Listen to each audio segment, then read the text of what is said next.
तो बेटा हम लोग बात कर रहे हैं पीएच ऑफ द सॉल्यूशन की, और आज हम लोग पीएच ऑफ द सॉल्यूशंस के न्यूमेरिकल्स करने वाले हैं। पीएच ऑफ द सॉल्यूशंस के जब न्यूमेरिकल आते हैं तो स्टूडेंट्स ज्यादातर कंफ्यूज हो जाते हैं, क्योंकि वो ये समझ नहीं पाते हुए उस वक्त कि जो पीएच निकालना है जिस सॉल्यूशन की उनसे पूछी गई है वो किस कैटेगरी के अंतर्गत आता है। क्योंकि यहां चार अलग अलग तरह की मैंने कैटेगरी बनाई है, केसेस बनाए हैं, आपको व्हाइट बोर्ड पर दिख रहे हैं। चारों केसेस में पीएच निकालने के लिए अलग अलग कॉन्सेप्ट हैं। तो जो न्यूमेरिकल हमें मिलता है बस आपको यह देखना है, जो न्यूमेरिकल आपको मिला है क्या वो स्ट्रॉन्ग एसिड या स्ट्रॉन्ग बेस से बिलोंग कर रहा है, तो केस 1 के कॉन्सेप्ट के अनुसार लगेगा। क्या वो वीक एसिड या वीक बेस से बिलोंग कर रहा है, तो वो केस 2 के कॉन्सेप्ट के अनुसार लगेगा। क्या वो पीएच ऑफ मिक्सचर से बिलोंग कर रहा है, अगर आप देखें तो यहाँ केस 3 और केस 4 दोनों पीएच ऑफ मिक्सचर लिखे हैं, तो सर दो केस क्यों लिखे हो, दोनों में अलग अलग कॉन्सेप्ट है। केस 3 पीएच ऑफ मिक्सचर है, लेकिन देखिए मिक्सचर कैसा है, एसिड और एसिड का, मतलब दो एसिड आपस में मिलाकर मिक्सचर बनाया गया हो, या बेस और बेस का, मतलब दो बेस आपस में मिलाकर मिक्सचर बनाए गए हो। अगर ऐसा है न्यूमेरिकल तो इस कॉन्सेप्ट से लगेगा, और अगर एसिड और बेस मिलाकर मिक्सचर बनाया गया है तो केस 4 से लगेगा। तो आपको इस क्लास के बाद कोई प्रॉब्लम नहीं होने वाली है, ये बहुत इंपॉर्टेंट क्लास होने वाली है आपके लिए पीएच रिलेटेड न्यूमेरिकल से। तो हम लोग यहां पीएच के न्यूमेरिकल्स को चार अलग अलग केसेस में पढ़ेंगे। पहला केस हमारा है ऐसे केसेस जहां पर आपसे पीएच पूछी जाए स्ट्रॉन्ग एसिड्स या स्ट्रॉन्ग बेसिस के सॉल्यूशंस की।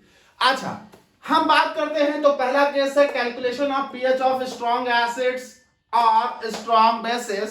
यहां पर मैंने एक क्वेश्चन लिख रहा है calculate the pH of the solution. मैंने बहुत सारे आपके पास सॉल्यूशन लिखे हैं, जितने भी सॉल्यूशन मिलते हैं होते हैं वो सब एक्वस केस होते हैं, यानी वो एसिड या बेस का सॉल्यूशन उस एक्वस मीडियम में होगा, जैसे dilute HCl, dilute H2SO4, concentrate HCl, concentrate H2SO4, water में डिसॉल्व किए गए वो सॉल्यूशंस होते हैं। तो ये देखिए जैसे कुछ क्वेश्चंस कह रहे हैं, ये स्ट्रॉन्ग एसिड और स्ट्रॉन्ग बेस का केस हम ले रहे हैं। पहला कह रहा है calculate the pH of solution.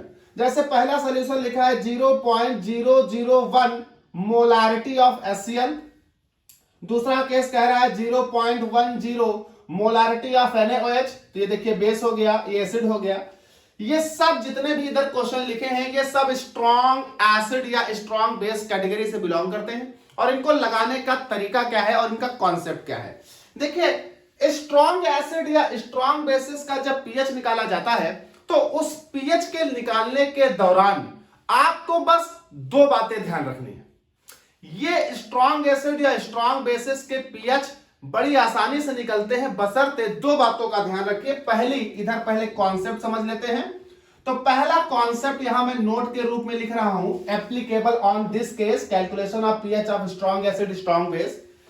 अगर कभी भी आपका न्यूमेरिकल ऐसा है जिसमें H+ की कंसंट्रेशन 6 से कम दी हुई है, ऐसा न्यूमेरिकल है, यानी आपका ऐसा सॉल्यूशन है जिसमें H+ की कंसंट्रेशन 10⁻⁶ से कम है, ऐसे केस में कॉन्सेप्ट कुछ अलग कहता है।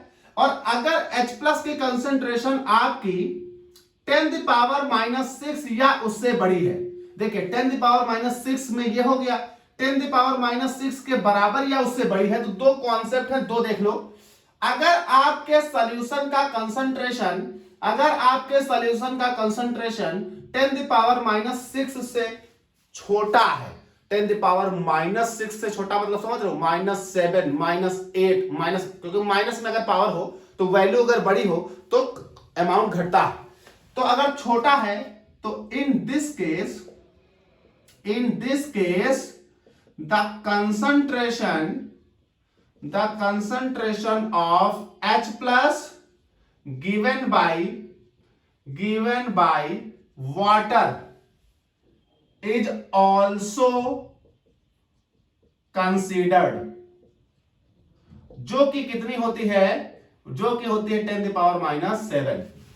अगर आपके सॉल्यूशन का H+ कंसंट्रेशन 10⁻�6 से छोटा है, इन द सेंस 10⁻⁷, 8, 9, 10, 11, 12 या 13 या 14, ऐसे केस में आपको सॉल्यूशन के H+ आयन कंसंट्रेशन को कंसीडर करते वक्त आपको सॉल्यूशन में मौजूद वाटर जो होता है यानी सॉल्वेंट, उसके भी H+ आयन कंसीडर करने होंगे, जो कि हमेशा कांस्टेंट होते हैं। ये होते हैं 10⁻⁷ H+ ion concentration given by water. लेकिन अगर आपके H+ आयन की कंसंट्रेशन सॉल्यूशन में H+ आयन की कंसंट्रेशन 10⁻⁶ के बराबर या उससे बड़ी है, तो इस केस में आपको यह कंसीडर करने की आवश्यकता नहीं, दे कैन बी निग्लेक्टेड। इसे आप निग्लेक्ट करेंगे। In this case the concentration of H+ ion given by water given by H2 is neglected। ऐसे केस में आप इसे निग्लेक्ट कर देंगे, याद रखिएगा। साथ ही साथ जब बेस की बात आएगी तो यही बात बेस पर भी अप्लाई होगी।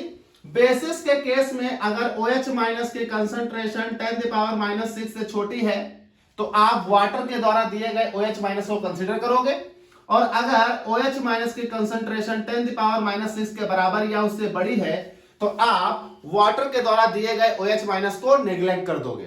तो सिंपल सा कॉन्सेप्ट है स्ट्रॉन्ग एसिड या स्ट्रॉन्ग बेस की पीएच निकालने का।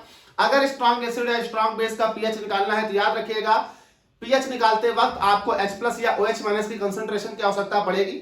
साथ ही साथ आपको इस बात का ध्यान रखना है कि अगर आप H+ की कंसंट्रेशन को कंसीडर कर रहे हैं और H+ की कंसंट्रेशन 10⁻⁶ से छोटी है तो उस वक्त आपको वाटर के द्वारा दिए गए H+ को भी कंसीडर करना होगा।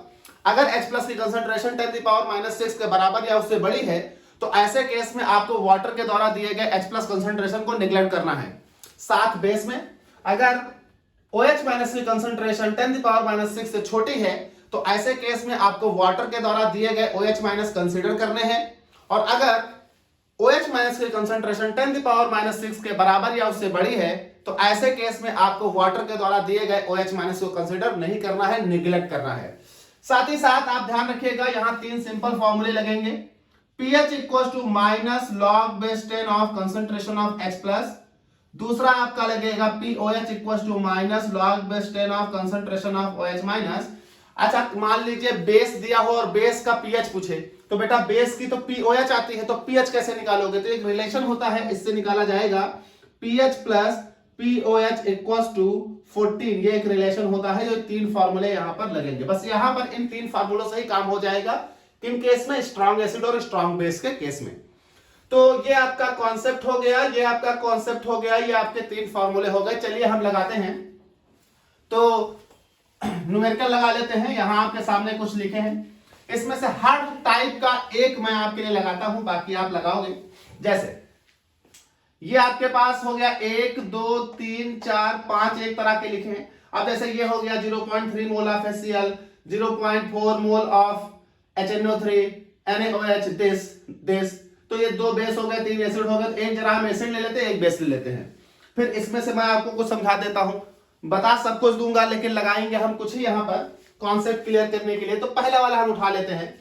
तो यहां पर आपके पास पहला वाला क्वेश्चन हो गया, ये हो गया 0.001 मोल ऑफ HCl। अब चूंकि HCl स्ट्रॉन्ग एसिड है तो जब भी आप HCl को तोड़ोगे तो बेटा HCl कंप्लीटली आयोनाइज हो जाएगा। तो आप इसे तोड़ दोगे तो ये बनेगा H+ और Cl-। जब कंप्लीट आयोनाइज हो जाएगा तो ऑफ कोर्स 0.001 मोल आपने लिया था, तो ये भी आपके पास 0.001 मोल ही बनेगा, और ये भी आपके पास 0.001 मोल ही बनेगा। क्योंकि स्ट्रॉन्ग एसिड स्ट्रॉन्ग बेस जो होते हैं वो कंप्लीट आयोनाइज हो जाते हैं। जितना अमाउंट उनका होता है उतने ही उसके आयंस बनते हैं। आपको मालूम है, जैसे एक NaCl ले लो तो एक Na+ बनेगा, एक Cl- बनेगा। अगर 10 NaCl ले लो तो 10 Na+ बनेंगे, 10 Cl- बनेंगे। तो सेम इतना ग्राम अगर HCl था तो इतना ही H+ बनेगा, इतना ही Cl- बनेगा। नाउ H+ की कंसंट्रेशन सामने आपकी दी है, तो यहां से आपके पास हो गई कंसंट्रेशन ऑफ H+ = 0.001। आप इससे क्या लिख सकते हो? इसे लिख सकते हो 10⁻⁻3 अब देखिए 10⁻³ अगर हम बात करें तो 10⁻�6 से बहुत बड़ी है। तो जब 10⁻�6 से बड़ी है इसका मतलब हमें सिर्फ और सिर्फ यही H+ कंसीडर करने हैं, वाटर वाले H+ कंसीडर नहीं करने हैं।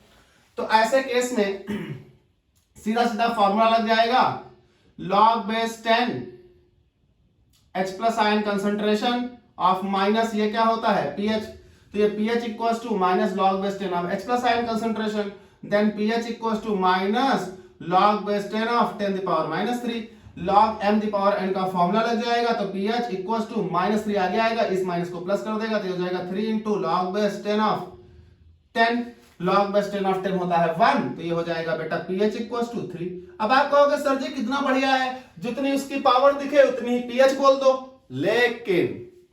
लेकिन ये तब तक आएगी, ये तब तक उतनी ही आएगी जब तक 10 द पावर माइनस 6 या 10 द पावर माइनस 6 से बड़ी वैल्यू होगी H प्लस की कंसंट्रेशन की।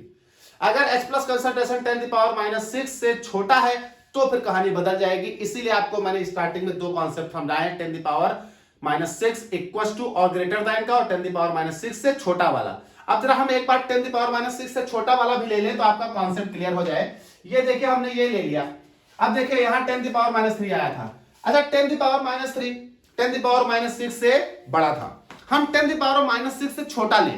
10 द पावर माइनस 6 से छोटा मतलब 10 द पावर माइनस 7 या 8 या 9 या 10 या 11 या 12 या 13 या 14 तक ही होता है। तो जरा इसमें देखिए क्या कोई बन रहा है, हाँ ये देखिए नीचे बन रहा है 10 the power minus 8 10 the power minus 9, तो ये 10 the power minus 8 10 the power minus 9 या 10 द पावर माइनस 6 से छोटे हैं। तो जरा हम एक बार इनका ले लेते हैं, तो ये क्वेश्चन नंबर आई ले लेता हूं, आपके दोनों कॉन्सेप्ट क्लियर हो जाएंगे। तो क्वेश्चन नंबर आई कह रहा है 10 the power minus 8 molar HCl। अब देखिए 10 the power minus 8 molar HCl जो है वो बेटा 10 द पावर माइनस 6 से छोटा है, और जब कंसंट्रेशन H प्लस की 10 द पावर माइनस 6 से छोटी हो तो जैसे ही आप इसे लिखोगे तो ये Cl गिव्स टू, ये हो जाएगा H plus plus Cl minus, ये हो जाएगा बेटा 10 द पावर माइनस 8, तो ये भी आएगा 10 द पावर माइनस 8 और ये भी आएगा 10 the power minus 8। Now we consider the H2O also, तो जब H2O टूटेगा तो भी H प्लस निकलेगा और ये निकलेगा OH minus. Now this concentration is 10 the power minus 7, this is the 10 the power minus 7, क्योंकि H2O के लिए 10 द पावर 14 होता है माइनस 14, तो 10 द पावर माइनस 7 ये होता है, 10 द पावर माइनस 7 ये होता है। अब यहां से नेट निकालोगे तो ये भी कंसीडर करोगे, ये भी कंसीडर करोगे, तो नाउ यहां से नेट H प्लस जो आएंगे, नेट क्या कंसंट्रेशन ऑफ H प्लस, तो ये हो जाएगा concentration of H plus net, concentration of H plus net equal to हो जाएगा इनका कंसंट्रेशन प्लस इनका कंसंट्रेशन, तो ये बेटा हो जाएगा 10 the power minus 8 plus 10 the power minus 7। Now this is considered in case if the value of the H plus ion concentration of the solution is less than 10 the power minus 6। अगर value 10 the power minus 6 से छोटी है तो उस case में आपको दोनों consider करने पड़ेंगे। सर आप कहोगे ये हमेशा कांस्टेंट होता है बेटा, इतना ही रहेगा वाटर के लिए, ये आपका दिया होगा। चलिए इनको जोड़ देते हैं, तो बेटा इसको आप क्या बना सकते हो, इसको आप बना सकते हो 0.1 into 10 the power minus 8 plus ये हो गया 10 the power minus 10 the power minus 7, ये हो गया 10 the power minus 7। Now 10 the power minus 7 common ले लो तो ये आ जाएगा 0.1 plus 1 into 10 the power minus 7। Now this is 1.1 into 10 the power minus 7। अब यहां से आपकी pH निकलेगी इस नेट कंसंट्रेशन से। नाउ अब आप कंसीडर करो since pH equals to minus log base 10 of H plus ion concentration, तो ये आपके पास हो जाएगा बेटा pH equals to minus log base 10 1.1 into 10 the power minus 7। Now log m into n का फॉर्मूला लगाओगे तो ये हो जाएगा pH equals to minus log base 10 m plus, तो ये माइनस आगे लगा है बेटा, तो ये माइनस इस पर भी करो तो हम इसे ब्रैकेट में लिख देते हैं, तो माइनस से बाहर कर दिया log बेस 10 1.1 प्लस ये हो जाएगा log base 10 10 the power minus 7। Now आप log m upon n का फॉर्मूला लगा दोगे, log m upon n, तो ये माइनस 7 आगे आ जाएगा, तो ये बेटा आ जाएगा pH equals to minus log base 10 1.1 minus ये हो जाएगा 7 इंटू log बेस 10 ऑफ 10। और आप सब लोगों को मालूम है, मैं यहां सवाल किए दे रहा हूं, यहां किए दे रहा हूं, आप सब लोगों को मालूम है log बेस 10 ऑफ 1 कितना होता है, तो log बेस 10 ऑफ 10 होता है 1, तो ये तो हो जाएगा 1, तो यहां से बचेगा माइनस 7। अब log बेस 10 1.1, तो log बेस 10 1.1 की आपको वैल्यू फाइंड आउट करनी है। तो बेटा 1.1 की वैल्यू होती है 0.04। अभी मैं आपको बता रहा हूं, आप वहां पर अगर ऐसी कोई वैल्यूज आएंगी तो आपको लॉग टेबल से देखनी पड़ेगी। तो ये बेटा हो जाएगा pH इक्वल टू, माइनस अंदर लो, ये हो जाएगा प्लस, ये हो जाएगा माइनस, तो ये हो जाएगा 7 माइनस लॉग बेस 10 ऑफ 1.1। अच्छा ये तो 1 हो गया, तो 7 ही बचेगा, माइनस का माइनस अंदर लोगे प्लस का हो जाएगा, ये माइनस का, तो 7 माइनस लॉग बेस 10 ऑफ 1.1, तो ये pH इक्वल टू हो जाएगी 7 माइनस लॉग बेस 10। 1.1 की वैल्यू होती है 0.04, तो ये होती है 0.04। नाउ सब्सट्रैक्ट करो 7 से 0.04, तो ये pH इक्वल टू हो जाएगा 6.96। This is the answer. अच्छा यहां देखिए, जो बहुत होशियार लोग होते हैं ना, वो कहते हैं सर जी ये देखो कहा गया 10 की पावर -3 का जब 3 आया था तो सर जी 10 की पावर -8 का 8 आएगा। और बच्चा ये HCl है, एसिडिक होता है, HCl एसिड है, 7 न्यूट्रल होता है, 7 से नीचे pH होगी HCl की, और तुम 8 निकाल दोगे, और 8 तो बेस होता है, ठन ठन गोपाल हो जाएगा, है ना। तो दिमाग लगाना पड़ेगा, 8 थोड़ी आएगी HCl की, 7 से नीचे ही आएगी। जितने भी एसिड है उन सबकी pH 7 से नीचे आएगी, और वहां तो 8 आने लगती, और इस वाले केस में तो लोगों की 9 आने लगेगी। तो ऐसा नहीं होगा। आप याद रखिएगा, कॉन्सेप्ट क्या कहता है कि अगर सॉल्यूशन की H+ कंसंट्रेशन 10 की पावर -6 से छोटी है, उस केस में H+ कंसंट्रेशन इतना कम है कि उस रिस्पेक्ट में वाटर की कंसंट्रेशन बहुत बड़ी होगी, तो उसे ऐड करना पड़ेगा। इस रिस्पेक्ट में ये बड़ी है तो इसको ऐड करना पड़ेगा। लेकिन जब आपके H+ आयन कंसंट्रेशन जो सॉल्यूशन दिया गया है उसके H+ आयन कंसंट्रेशन की वैल्यू 10 की पावर -6 के बराबर या उससे बड़ी है, बराबर या उससे बड़ी। अच्छा माइनस की जब पावर हो तो बराबर और बड़ी का मतलब समझना, आधे तो यही नहीं समझ पाते हैं। माइनस की पावर है तो 10 की पावर -6 से बड़ी का मतलब हुआ 10 की पावर -6, -5, -4, -3, -2, -1, और 10 की पावर -6 से छोटा का मतलब हुआ -7, -8, -9, -10, -11, -13, -14। तो अगर 10 की पावर -6 से छोटी है, मतलब -7 से लेकर -14 तक अगर लिखी है H+ आयन की कंसंट्रेशन 10 की पावर में, तो इस कॉन्सेप्ट से लगेगा। और अगर -1 से लेकर -6 तक लिखी है तो इस कॉन्सेप्ट से लगेगा। आई होप कि आप समझ गए होंगे। ये तो हो गया एसिड्स का। सर बेस का निकालना हो pH तो कैसे करेंगे? बेस के लिए तो POH होता है, तो जरा एक बेस वाला भी कर लेते हैं। देखिए एक बेस ये लिखा है, और एक ये लिखा है, एक ये लिखा है, तो कोई भी एक कर लेते हैं। तो हम इस वाले को कर लेते हैं, इस वाले कर लेते हैं, इस वाले कर लेते हैं, कोई प्रॉब्लम नहीं। तो चलिए एक बेस का कर लेते हैं। बेस का POH निकलेगा, लेकिन क्वेश्चन तो pH पूछ रहा है सर, तो सर पहले POH निकालते हैं फिर देखते हैं आगे क्या होता है। चलिए तो हम लोग कर लेते हैं H वाला। तो ये हो गया H। क्वेश्चन दिया है 10 की पावर -4 NaOH, 10 की पावर -4 NaOH मोलर। तो 10 की पावर -4 मोलर NaOH।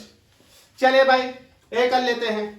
अच्छा तो एक बात और सुनिएगा, आप ये मत समझिएगा इतने ही क्वेश्चन है, अभी और लिखूंगा। बेटा याद रखो ये तो सब मोलैरिटी में लिखे हैं, नॉर्मेलिटी में अगर कंसंट्रेशन दी हुई तो क्या करोगे? ये भी एक बड़ा क्वेश्चन बनता है। ये तो मोलैरिटी है, अगर नॉर्मेलिटी हुई तब क्या करेंगे?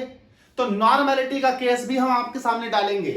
इन क्वेश्चंस को आप करेंगे, नॉर्मेलिटी का भी केस डालेंगे। चलिए देखिए, तो ये आपके पास हो गया NaOH, स्ट्रॉन्ग बेस है, टूटेगा पूरी तौर से Na+OH-। तो ऑफकोर्स 10 की पावर -4 ये था, तो 10 की पावर -4 ये है, तो 10 की पावर -4 ये बनेगा।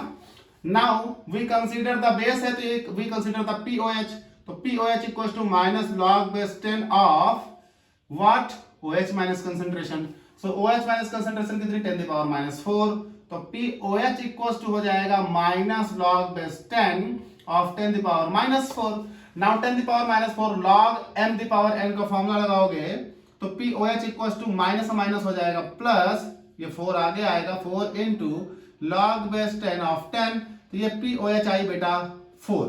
तो आपको मालूम है निकालना था pH, तो सिंस आपको मालूम है pH plus pOH equal to होता है 14, तो नाउ पीएच इक्वल टू हो जाएगा 14 माइनस पीओएच, तो नाउ पीएच इक्वल टू हो जाएगा 14 minus 4, now pH equal to हो जाएगा 10। ये देखिए चूंकि बेस था इसलिए पीएच 7 से बड़ी आनी थी, तो बेस था तो पीएच 7 से बड़ी आई, है ना।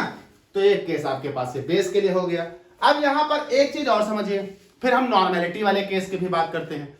जैसे देखिए कुछ क्वेश्चन ऐसे हैं जैसे H2SO4 BaOH का होल ट्वाइस, सर इनको अगर हम तोड़ेंगे तो यहां एक ही OH निकल रहा था, एसिड वाले जो लगाए उसमें दो ही लगाए हमने, एसिड वाले दोनों में एक ही एक H निकल रहा था। सर अगर एक से ज्यादा H प्लस एक से ज्यादा OH माइनस निकला तब क्या करेंगे?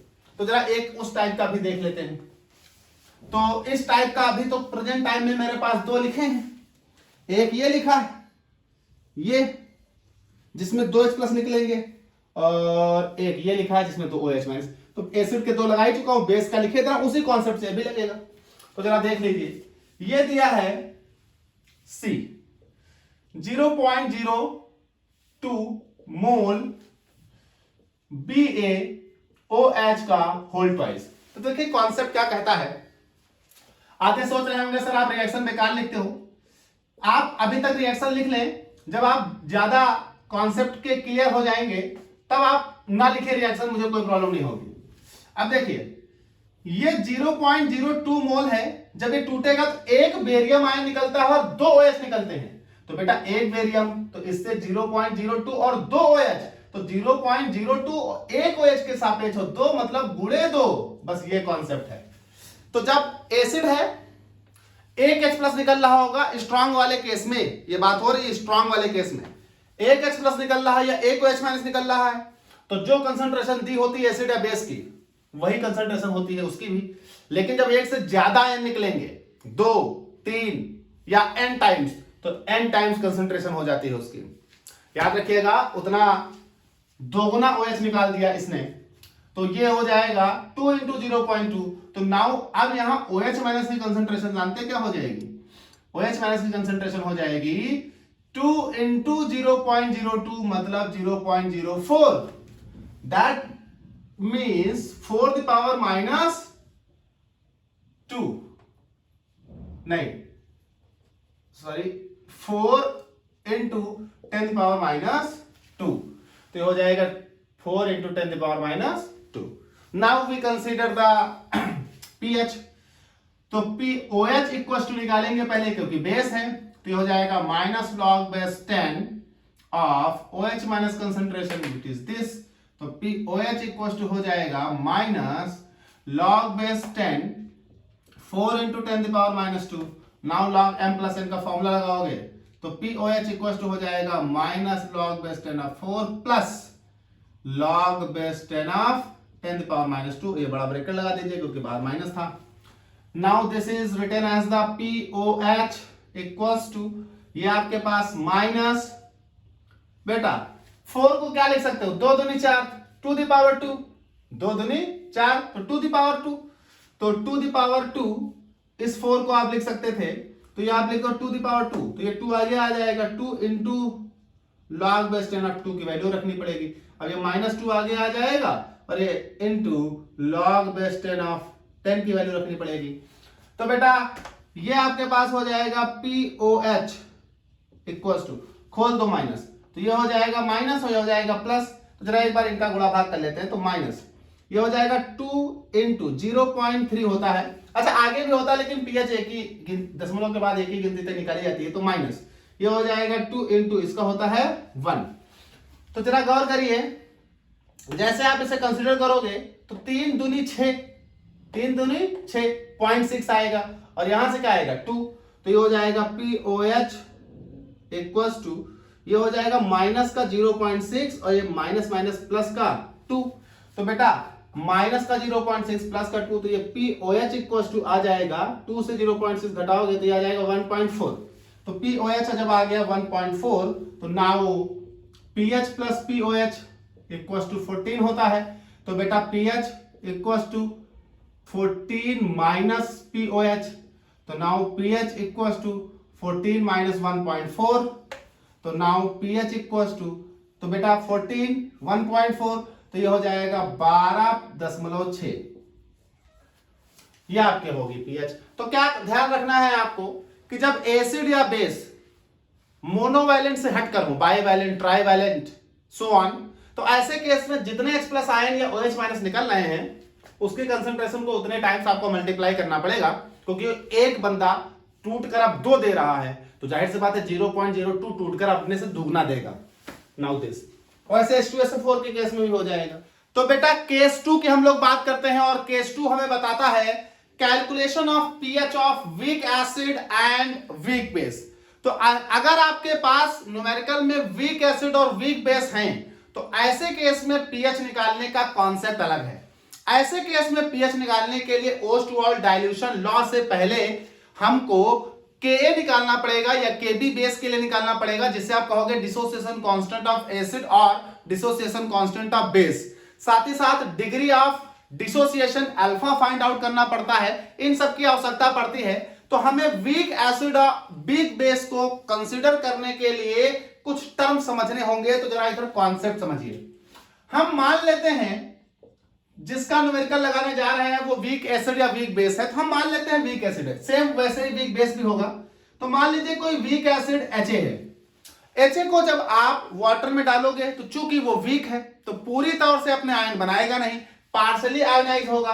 और पार्शली आयोनाइज होगा तो आप सबको मालूम है कि इक्विलिब्रिया बन जाएगी। यहां पर ये देखिए, अब यहां पर आपको पता करना है कि कितना एसिड आपका वाटर में डालने के बाद टूटा है, क्योंकि जितना टूटा है उसी से तो H+ निकलेंगे और वही H+ पीएच निर्धारित करेंगे। तो हमें अगर ये मालूम हो जाए कितना डिसोसिएशन हो गया है, मतलब डिग्री ऑफ डिसोसिएशन हो गया है, तो हमें आसान हो जाएगा, तभी हम कंसंट्रेशन निर्धारित कर पाएंगे उस सॉल्यूशन की।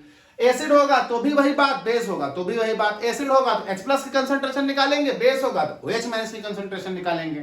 चलिए मान लीजिए शुरुआत में आपने C मोल लिया तो आपको ओस्टवाल्ड डाइल्यूशन लॉ पढ़ा चुका हूं, वो 0 हो जाता है। और मान लीजिए डिग्री ऑफ डिसोसिएशन अल्फा है, तो अल्फा इक्वल टू क्या होता है? अल्फा इक्वल टू होता है number of dissociated amount upon total amount taken. Total आपने कितना लिया? C, तो alpha equal to dissociated amount upon total amount taken, यानी नीचे आ जाएगा C इंटू अल्फा। कितना टूटा? तो C अल्फा टूटा। तो ये हो जाता है बेटा C alpha. Ostwald dilution law में पढ़ा चुका हूं, पर आगे वीडियो पढ़ा है, चाहो तो देख चुको, पूरा डिटेल में समझाया गया है। C alpha. तो जब इतना टूट गया तो ऑफ कोर्स इसी से घटेगा। शुरुआत में आपने ये लिया था, इसका कुछ हिस्सा टूट गया। कितना टूट गया? इतना। तो ये हो जाएगा C माइनस अल्फा। अब यहां से जरा आप सब लोग देख लीजिए, यहां से आपको क्या मिल जाएगा? यहां से आपको मिल जाएगा बेटा, ये देखिए OH की एसिड है तो H+ की कंसंट्रेशन मिल जाएगी यहां से। तो यहां से आपको मिल जाएगा H+ की कंसंट्रेशन कितना, सामने लिखिए। साथ ही साथ यहां से आपको K भी मिल जाएगा। तो सारी चीजें निकाल लेते हैं। अगर हम यहां से Ka निकालें तो जरा गौर करिएगा, यहां से Ka इक्वल टू क्या निकालते थे हम लोग? K इक्वल टू निकालते थे concentration of product upon concentration of reactant. ये तो यहां से C कॉमन ले लेते थे तो ये निकलता था Ka equal to C alpha into C alpha upon C, ये हो जाता था 1 माइनस अल्फा। C से C काट देते थे तो ये हो जाता था K equal to alpha square C upon 1 minus alpha. और आपको मालूम होगा कि 1 माइनस अल्फा को हम 1 मान लेते थे क्योंकि डिग्री ऑफ डिसोसिएशन बहुत वीक होता था। तो यहां मैं लिख लेता हूं, ज्यादा मैं डिटेल में नहीं जा रहा। ओस्टवाल्ड डाइल्यूशन लॉ में पूरा डेरिवेशन पढ़ाया है, एक पूरी क्लास पढ़ाई है पीछे प्रीवियस वीडियो में। ओस्टवाल्ड डाइल्यूशन लॉ को आप खोलेंगे तो ये आपको पूरा मिल जाएगा। ये मान लेते थे 1, तो ये मेरे पास हो जाता था, ये नियरली इक्वल टू 1 मान लेते थे तो ये मेरे पास हो जाता था Ka equal to alpha square C। तो अल्फा इक्वल टू हो जाता था root of Ka upon C। ये बड़ा इंपॉर्टेंट फैक्टर यहां पर निकल कर आता। तो एक ये बात ध्यान रखिएगा, आप जैसे ही ये ध्यान रखोगे तो एक फॉर्मूला तो आपको ये मिल गया। तो मैं यहां लिखता जाता हूं क्योंकि ये रफ करूंगा। तो एक फॉर्मूला मुझे मिल गया alpha equals to Ka upon root C। यहां ये भी याद रख लो Ka equals to alpha square C। चलिए कंसंट्रेशन ऑफ H+ आपको क्या मिल रही है? C alpha. तो ये भी याद रख लो बेटा, H+ की कंसंट्रेशन है C अल्फा। तो बस इतनी बातें आपको यहां से ध्यान रखनी है। वीक के लिए वीक के लिए। अब चलिए भाई यहीं से आपका पीएच निकल आएगा। देखिए होता क्या है, आप जैसे ये न्यूमेरिकल देखो, के दिया है तो पहले के और इस कंसंट्रेशन का इस्तेमाल करके, सब लोग गौर करो, के और इस कंसंट्रेशन का इस्तेमाल करके, के और कंसंट्रेशन का इस्तेमाल करके अल्फा निकाल लो। जैसे अल्फा निकल आया तो अल्फा इंटू कंसंट्रेशन का इस्तेमाल करके H प्लस निकाल लो, और जैसे ही H प्लस निकाल लोगे, नाउ pH equal to minus log base 10 of H plus, या अगर POH हुआ तो pH equal to minus log base 10 of OH minus. Now अगर बेस हुआ और एसिड की पूछे, pH पूछे, तो pH POH इक्वल टू 14, ये आप जानते ही हो। तो जरा ध्यान समझिएगा, मैंने एसिड के लिए लिखा था इक्वेशन, तो एसिड के लिए alpha this, Ka this, H plus this. तो आप क्या करो, कंसंट्रेशन सामने दिखिए 0.1 मोलर, Ka सामने लिखा है, तो Ka और C का इस्तेमाल करके अल्फा निकाल लो, निकाल लिया। अल्फा ले आओ, पटक दो इसमें, तो C इंटू अल्फा का इस्तेमाल करके H प्लस निकाल लो। H प्लस निकल आए, यहां रख दो, pH निकल आएगी। एक तो ये तरीका है। अच्छा मान लीजिए यही बेस के लिए होता, एसिड ना होता बेटा, ये बेस होता, तो अल्फा इक्वल टू ये इस वक्त क्या होता, Kb अपॉन C होता, नो प्रॉब्लम। ये होता Kb equal to alpha square C, और ये होता बेटा H प्लस की जगह OH minus equal to C alpha. तो कोई प्रॉब्लम नहीं है, ये बेस भी हो सकता था, तो कोई दिक्कत नहीं थी। तो बेस अगर होता तो यहाँ Kb दिया होता, जैसे देखो कोई बेस हो, ये बेस दिया तो Kb दिया है, Kb और कंसंट्रेशन से अल्फा, और अल्फा यहाँ रख के अल्फा और कंसंट्रेशन OH माइनस। एक तो ये तरीका है लगाने का, लेकिन मैं आपको सिंप्लीफाई किए देता हूं, मैं आपके लिए थोड़ा आसान किए देता हूं। आसान कैसे किए देता हूं, जरा आप इस बात को समझिएगा क्या कर रहा हूं मैं। देखिए अल्फा की वैल्यू आपको पता है दिस, तो इसको उठाकर यहां पटक ही दो ना सीधे सीधे। तो जरा हम आपको एक सॉल्व्ड फॉर्मूला निकाले दे रहे हैं, तो H plus equal to alpha की वैल्यू यहां पटक दोगे तो ये हो जाएगा C इंटू, ये हो जाएगा root Ka upon C। Now C अंदर ले जाओ, तो ये हो जाएगा H plus equal to root Ka into C square upon C। Now C से C एक कैंसिल आउट हो जाएगा, तो ये हो जाएगा H plus equal to root KaC। Now ये हो जाएगा बेटा H plus equal to Ka into C the power half, दोनों तरफ लॉग ले लो, तो ये हो जाएगा log base 10 H plus equal to, ये हो जाएगा बेटा log base 10 Ka into C the power half, तो लॉग m इंटू n का फॉर्मूला लगा दो, तो ये हो जाएगा log base 10 H plus equal to log base 10, ये आगे आ गया 1/2, ये हो जाएगा Ka इंटू C। अब यहां लॉग m प्लस n का फॉर्मूला लगा दो, यहां लिख रहा हूं, तो ये तुम्हारे पास हो जाएगा, ये तुम्हारे पास हो जाएगा log base 10 H plus equal to 1/2 log Ka plus log C। Now this, अब जरा देखो, अगर सिर्फ हम माइनस साइन इंडिकेट करें तुरंत हमारी pH बन जाएगी, तो जरा दोनों तरफ माइनस ले लो, तो ये हो जाएगा minus log base 10 H plus equal to minus 1/2। Now this is log base 10 of Ka plus log base 10 of C। तो बेटा दिस इज pH, तो ये minus log base 10 of H plus concentration, ये होती है pH। तो जरा ये देखिए तो क्या आ जाएगा, pH इक्वल टू माइनस 1/2, यह आ जाएगा log base 10 of Ka plus log base 10 of C। तो जरा ये देखिए आपके पास डायरेक्ट pH का फॉर्मूला आ गया, ये जरा देखो आपके पास डायरेक्ट pH का फॉर्मूला आ गया बेटा। तो अगर आप ये नहीं लेना चाह रहे थे, ये पूरा केस ना लेना चाहें, तो ये पूरा केस ना लेकर आप डायरेक्ट pH का फॉर्मूला इस्तेमाल कर सकते हैं दिस।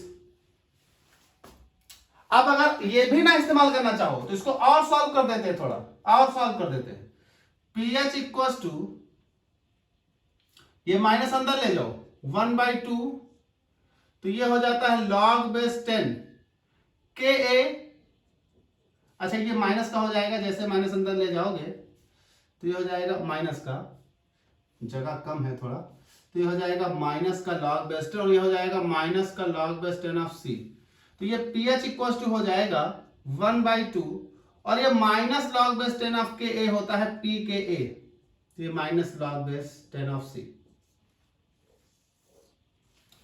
तो आप चाहे ये फॉर्मूला लगा लें चाहे ये लगा लें, आई हैव नो प्रॉब्लम।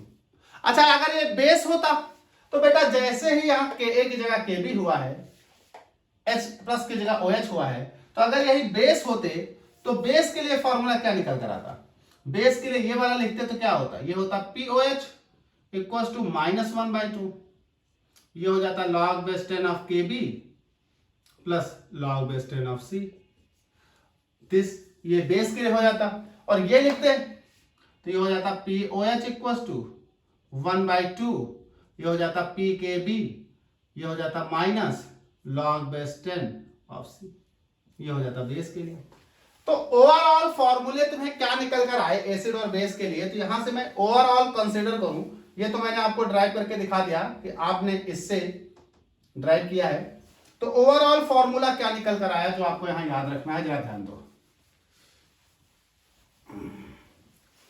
आप चाहो तो इस मेथड से निकाल सकते हो, आप चाहो तो मेरे ये डायरेक्ट फॉर्मूले इस्तेमाल कर सकते हो एसिड और बेस के लिए। तो एसिड के लिए ये direct formula, now this two formula, इसमें से कोई इस्तेमाल करो। बेस के लिए तो मैं आपको साफ साफ लिख देता हूं, एसिड के लिए चाहे ये 3 फॉर्मूले इस्तेमाल कर लो, और ये नहीं इस्तेमाल करना है तो ये डायरेक्ट इस्तेमाल कर लो। pH equal to -1/2 log base 10 Ka plus log base 10 C। और बेस के लिए यही वाला फॉर्मूला रहेगा यार, बस यहाँ POH यहाँ Kb। Now this pH equal to 1/2 pKa minus log base 10 of C। और बेस के लिए यही दोनों रहेंगे, यहां POH और यहां Kb रहेगा। तो आप चाहे इस मेथड से इस्तेमाल करो, मतलब ये फार्मूला इस्तेमाल करके pH निकालो, या ये फार्मूला इस्तेमाल करके pH निकालो, एज ऑलवेज हम इस फार्मूले का इस्तेमाल करके pH निकालेंगे। चलिए तो लगाते हैं। एक बात और याद रख लो मेरी, जैसे कुछ न्यूमेरिकल है, जैसे इसमें Ka1 Ka2 Ka3 दिया है, सर ये क्या बवाल है, सब में एक एक दिया है। जिसमें 3 दिए हैं या 2 दिए हैं, याद रखिएगा वो मोनो बेसिक एसिड होंगे या पॉली बेसिक एसिड होंगे या पॉली एसिडिक बेस होंगे। उसके केस में एक से ज्यादा Ka या एक से ज्यादा Kb दिए होंगे, लेकिन we only consider the first, हम सिर्फ न्यूमेरिकल में फर्स्ट कंसीडर करेंगे। तो जो ये फॉर्मूला है इसमें Ka सिर्फ पहला वाला Ka होगा, बाकी दूसरा और तीसरा कंसीडर नहीं किया जाता। वो इतना वीक होता है कि वो पहले से ही बेचारा बहुत कम मात्रा में टूट रहा था, और फिर दूसरा और तीसरा तो डिसोसिएशन के ऊपर भी डिसोसिएशन, वीक के ऊपर भी वीक, तो और स्टिल वीक हो जाता है, इसलिए उसे कंसीडर नहीं किया जाता। तो we only consider the first, तो याद रखेंगे। तो आप इन फॉर्मूलों का इस्तेमाल करिए रदर देन इनके, और Ka दिया होता है, कंसंट्रेशन दी होती है, बस सीधे Ka और कंसंट्रेशन डालो फॉर्मूले, pH निकल आएगी। तो जरा देखिए हम लगा कर दिखाते हैं, कुछ फॉर्मूले आप नोट करके रखें और याद कर लें। चलिए तो पहला वाला न्यूमेरिकल लगाते हैं। A कंसंट्रेशन कितनी दी है बेटा, तो ये दिया है कंसंट्रेशन C इक्वल्स टू हो गया 0.1 मोलर। इक्वल्स टू आप इसे क्या लिख सकते हो, इसको आप लिख सकते हो 10⁻⁻1। Ka सामने लिखा है, तो Ka इक्वल्स टू हो गया 1.75 into 10⁻⁻5। Now we consider the pH, तो ये हो जाएगा pH इक्वल्स टू, ये आपको निकालना है, तो हो जाएगा pH equals to -1/2 log base 10 of Ka plus log base 10 of C। तो ये फॉर्मूला लगाइए, ये आपकी कंसंट्रेशन, ये आपकी दिस, तो ये हो जाएगा बेटा pH इक्वल्स टू -1/2, ये हो जाएगा log base 10 of 1.75 into 10⁻⁵ now plus ये हो जाएगा log बेस 10 ऑफ 10⁻⁻1। तो ये आपका हो गया 10⁻⁻1। यहां जरा देखिए तो pH इक्वल्स टू -1/2, ये हो जाएगा log बेस 10, ये हो जाएगा बेटा 175 प्लस m इंटू n का फॉर्मूला लग जाएगा। तो log base 10 of 10⁻⁵ plus log base 10 of 10⁻⁻1। अभी एक ही बार में खोल लेंगे, चलिए सब आगे पलट देते हैं। तो pH इक्वल्स टू -1/2, तो ये हो जाएगा log बेस 10 1.75, ये log m⁻n का फॉर्मूला लगाइए, log 5 आगे तो -5 इंटू log बेस 10 ऑफ 10, ये -1 आगे -1 इंटू ये हो जाएगा log base 10 of 10। log base 10 of 10 1 होता है, log बेस 10 ऑफ 10 1 होता है, log 1.7 की आपको वैल्यू रखनी पड़ेगी। अब बेटा आगे देखिए pH equals to -1/2, now this log base 10 of 1.75, तो 1.75 की वैल्यू अराउंड साइज 0.05 के आसपास होती है। आप एक बार चेक कर लीजिएगा, तो 0.05 के आसपास होती है, माइनस ये आ जाएगा 5, ये आ जाएगा -1, तो ये हो जाएगा -1 यानी -6। तो नाउ दिस इज हो जाएगा pH इक्वल्स टू माइनस, अब अंदर खोल दो, तो माइनस जैसे ही अंदर खोलोगे तो सारे माइनस वाले प्लस हो जाएंगे। तो पहले ये समझ ही लो, -1 इंटू -6, और -6 ये हो जाएगा 6 माइनस 0.05/2, तो 6 माइनस 0.05/2। नाउ दिस इज, ये तुम्हारी हो जाएगी 6 से घटाओ भैया इसको, तो ये तुम्हारा हो जाएगा 5 pH इक्वल्स टू 5.95/2, तो हाँ 5.95/2, तो ये आपकी pH हो जाएगी। अरे 5.95 को ऑलमोस्ट आप अगर 6 मान लें, तो ऑलमोस्ट जब आप 6 मान लें तो ऑलमोस्ट 3 के आसपास pH आएगी, राउंड ऑफ 3, तो ये आपकी pH आएगी 0. राउंड ऑफ 3 मतलब बेटा 2.9 समथिंग pH आएगी, 2.9 एंड सो ऑन, तो 2.9 और राउंड ऑफ 3। तो ये आपने लगाया तो आपकी pH कितनी आई 3। नाउ जब आप इसके लिए लगाओगे तो पहले आप POH निकालोगे क्योंकि Kb दिया है। फॉर्मूला आप यही इस्तेमाल करिएगा, जो डिसोसिएशन वाले फॉर्मूले थे आप उनका यूज मत करिए, ये डायरेक्ट है, सिंपल है, याद करके रखिए, आप इस्तेमाल करिए। तो जरा हम इसके लिए लगा के देखते हैं, बाकी आप लगाएंगे। अच्छा एक चीज और याद रखिएगा, इसमें आपका 1 दिया, इसमें आपका 1 दिया, इसमें आपके 3 दिए हैं। हमने कहा था जब 3 या 2 या 1 से ज्यादा दिया हो तो पहला वाला इस्तेमाल किया जाएगा बस। चलिए हम बेस वाले के लिए लगा लेते हैं यही। तो बेस के लिए पहले आप POH निकालोगे। Now the POH convert into pH by the formula pH plus POH equals to 14। तो चलिए देखिए, हम यहां सीधे सीधे लगा ही देते बेटा, ये हमारा हो गया B। तो pH इक्वल्स टू हो जाएगा -1/2 log base 10 Kb plus log base 10 C। तो ये हो जाएगा POH। तो ये हमारा हो जाएगा POH इक्वल्स टू -1/2, ये हो जाएगा log बेस 10 Kb। Kb दिया है 1 इंटू 10⁻⁵। बेटा 1 इंटू 10⁻⁵ सीधे सीधे 10⁻⁵ लिखिए, तो ये हो जाएगा Kb 10⁻⁵ प्लस, तो log बेस 10, और ये होगा 0.1। तो बेटा 0.1, तो जरा इधर समझो, 0.1 का मतलब क्या हुआ, ये होगा 10⁻⁻1। 0.1 का मतलब 10⁻⁻1, तो ये हो गया 10⁻⁻1। नाउ POH इक्वल्स टू -1/2, और ये हो जाएगा बेटा, इधर आ जाओ, तो ये हो जाएगा -5 इंटू log बेस 10 ऑफ 10, तो हो जाएगा log बेस 10 ऑफ 10, ये हो जाएगा बेटा -1 इंटू log बेस 10 ऑफ 10, तो ये हो जाएगा बेटा 1, ये हो जाएगा 1, तो यार अंदर से आ जाएगा -6, तो -6 बाहर आएगा, तो POH इक्वल्स टू आ जाएगा 6/2, -6 बाहर, तो POH इक्वल्स टू आ जाएगा 3। नाउ POH आ गया, तो फॉर्मूला होता है pH plus POH equals to 14, तो pH इक्वल्स टू हो जाएगा 14 माइनस POH, तो ये बेटा हो जाएगा pH equals to 14 minus POH, POH है 3, तो जब 14 माइनस 3, तो बेटा pH इक्वल टू हो जाएगा 11। तो this is the pH of the NH4OH। चूंकि बेस है 7 से ऊपर आनी थी, वो एसिड है 7 से नीचे आना था, तो ये आपके पास वीक एसिड और वीक बेस अगर है तो उनके लिए pH निकालने का ये कॉन्सेप्ट है। स्ट्रॉन्ग एसिड स्ट्रॉन्ग बेस का pH निकालने का कॉन्सेप्ट अलग था। तो ये आपने केस 1 पढ़ लिया, केस 2 पढ़ लिया। नेक्स्ट आता है मेरे पास केस 3, और केस 3 में हम लोग डील करने वाले हैं pH ऑफ मिक्सचर। लेकिन बेटा आप याद रखिएगा, केस 3 और केस 4 दोनों मेरे पास pH ऑफ मिक्सचर को ही डील करेंगे। लेकिन मैंने मिक्सचर को 2 केसेस में इसलिए डिवाइड कर रखा है कि जो केस 3 है उसमें ऐसे मिक्सचर होंगे जिसमें या तो 2 एसिड होंगे या 2 बेस होंगे। एसिड और बेस भी हो सकते हैं लेकिन वो दोनों स्ट्रांग होंगे।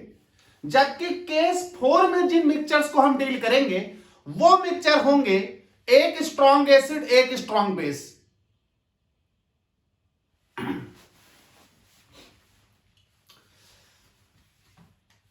तो बेटा केस 1 और केस 2 हम लोगों ने देख लिया। नेक्स्ट हम लोगों के पास बात आती है केस 3 की, और केस 3 और केस 4 दोनों बेटा मिक्सचर के ही pH को डील कर रहा है। फर्क इतना है कि केस 3 में हम जिन मिक्सचर्स को लेने वाले हैं उसमें एसिड एसिड होगा या बेस बेस होगा। अगर एसिड और बेस हुआ तो वो एसिड और बेस स्ट्रांग होंगे। जबकि केस 4 में हम जिन मिक्सचर्स को लेने वाले हैं वो मिक्सचर सॉल्ट हाइड्रोलिसिस के दौरान आपको पढ़ाए थे, strong acid weak base, weak acid strong base या वीक एसिड वीक बेस। तो केस 4 में हम उन मिक्सचर्स की बात करेंगे जो सॉल्ट हाइड्रोलिसिस के अंतर्गत चले जाते हैं। उनको छोड़कर जितने मिक्सचर बचते हैं वो सब हम बात करेंगे केस 3 के अंतर्गत। तो केस 3 में कई तरह की कैटेगरी हो सकती हैं, और कई तरह की कैटेगरी होने के कारण इसमें कई तरह के फॉर्मूले इस्तेमाल होंगे। तो जरा यहां कॉन्सेप्ट की बात कर लेते हैं। अगर आप केस 3 की बात करें तो केस 3 में पहला आपका केस ये बनता है कि आपके पास स्ट्रॉन्ग एसिड और स्ट्रॉन्ग एसिड का मिक्सचर हो। यानी पहला केस बनता है स्ट्रॉन्ग एसिड और स्ट्रॉन्ग एसिड। तो अगर आपके पास कहीं पर भी कोई ऐसा न्यूमेरिकल हुआ जिसमें स्ट्रॉन्ग एसिड और स्ट्रॉन्ग एसिड का मिक्सचर बनाया गया होगा तो वहां पर आप सबसे पहले H+ कंसंट्रेशन फाइंड करेंगे उस मिक्सचर की, और H+ कंसंट्रेशन उस मिक्सचर की फाइंड होगी इस फॉर्मूले से। तो ये फॉर्मूला है H+ equals to molarity of पहला एसिड, वॉल्यूम ऑफ पहला एसिड, और उस एसिड के द्वारा दिए गए H+ की संख्या जिसको आप बोलेंगे n फैक्टर, या आप कह लीजिए उसकी क्या कहते हैं एसिडिटी। तो ये हमारे पास आ जाएगा n फैक्टर पहले का प्लस दूसरे एसिड की मोलारिटी, दूसरे एसिड का वॉल्यूम और दूसरे एसिड का n फैक्टर यानी उसके द्वारा दिए गए H+ अपॉन पहले वाले का वॉल्यूम प्लस दूसरे वाले का वॉल्यूम। ये फॉर्मूला तब लगेगा जब हमारे दोनों एसिड क्या हो, स्ट्रांग हो। अगर हमारे पास दूसरा केस देखा जाए तो दोनों अगर बेस स्ट्रांग हो तो दूसरा केस हमारे पास है strong base and strong base का, strong base plus strong base. तो अगर strong base plus strong base हुआ तो फॉर्मूला यही रहेगा, बस फर्क इतना हो जाएगा कि H की जगह अब यहां OH माइनस निकाला जाएगा। ये हो जाएगा M1V1F1 प्लस ये हो जाएगा M2V2NF2 upon V1 plus V2। तो दोनों जगह सेम फॉर्मूला लगेगा अगर स्ट्रॉन्ग एसिड है या स्ट्रॉन्ग बेस है, और स्ट्रॉन्ग एसिड और स्ट्रॉन्ग बेस है। बस फर्क इतना होगा कि H+ निकाला जाएगा एसिड के केस में और OH माइनस निकाला जाएगा बेस के केस में। यहां पर एक इंपॉर्टेंट चीज समझिएगा, जो तीसरा केस है, अगर तीसरे केस में देखा जाए तो एक स्ट्रॉन्ग एसिड और एक स्ट्रॉन्ग बेस हो, यानी एक स्ट्रॉन्ग एसिड हो और दूसरा स्ट्रॉन्ग बेस हो, बेटा उस केस में भी फॉर्मूला यही रहेगा। तो देखिए एसिड के लिए बेस के लिए तो हम H+ निकालें या OH माइनस निकालें ये हमें पता नहीं होगा, तो हम H प्लस और OH माइनस लिखेंगे। और कैसे पता चलेगा? फॉर्मूले में बाद में पता चलेगा, न्यूट्रलाइज होकर कौन ज्यादा बच रहा है। इक्वल्स टू ये हो जाएगा मेरे पास M1V1 NF1। आप किसी को भी एसिड मान सकते हो, किसी को भी यहां बेस यानी एसिड को आप 1 टर्म मान लो, बेस को 2 टर्म मान लो, बेस को 1 टर्म मान लो, एसिड को 2 टर्म मान लो, उससे कोई प्रॉब्लम नहीं होगी क्योंकि हम इसका एक सॉल्यूशन लेकर आए हैं। तो M2V2 NF2 upon V1 plus V2 और ये मॉड्यूलर लगा दो।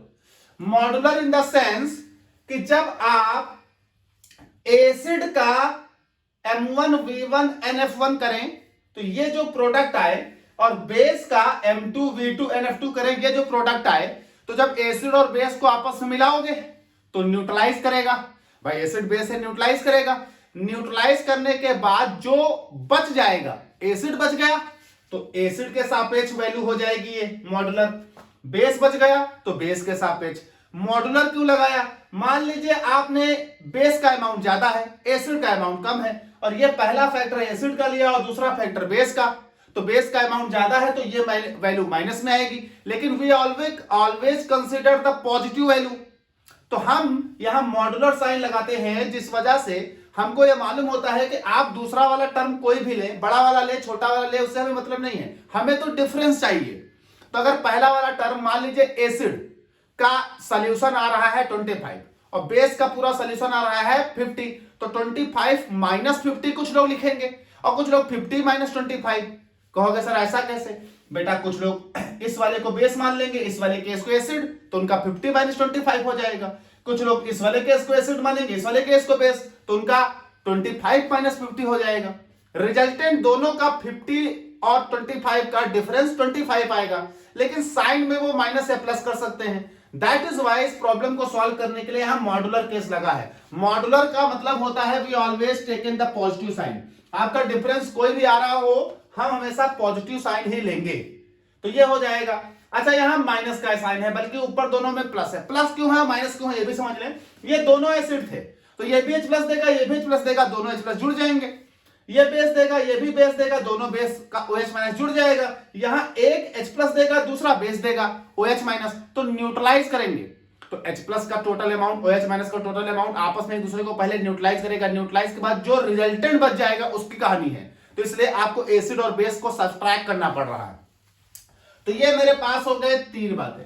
तीनों बातों में आप देखिए स्ट्रांग वालों का केस लिया है। ये 3 फॉर्मूले आपको ध्यान रखने हैं, बहुत बारीकी से इनको ध्यान रखना है। अब कंसीडर करते हैं कि अगर ये दोनों वीक होते तब क्या होता।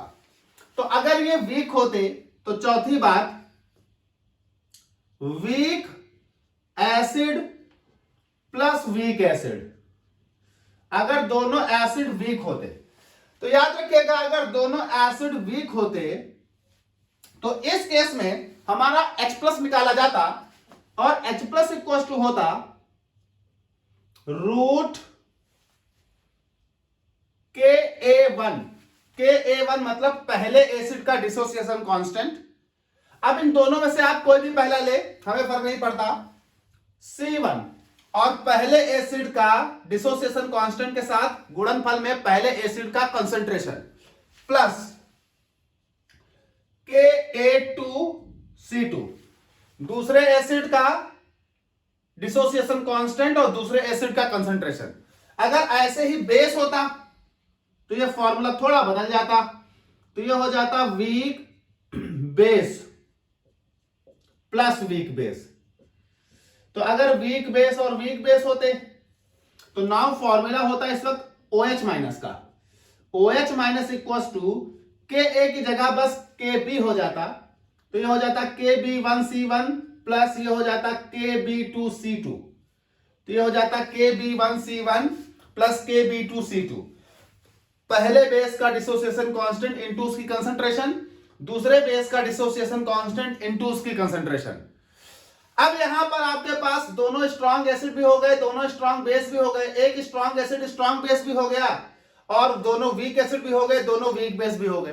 सर बात आती है, अगर एक एसिड वीक होता और एक एसिड स्ट्रांग होता, या एक बेस वीक होता एक बेस स्ट्रांग होता, तब क्या करते? तो बेटा इन फॉर्मूलों को गौर करो, हम इनको रफ करेंगे, जगह नहीं है, हम इसी में छठा फॉर्मूला लिखते हैं।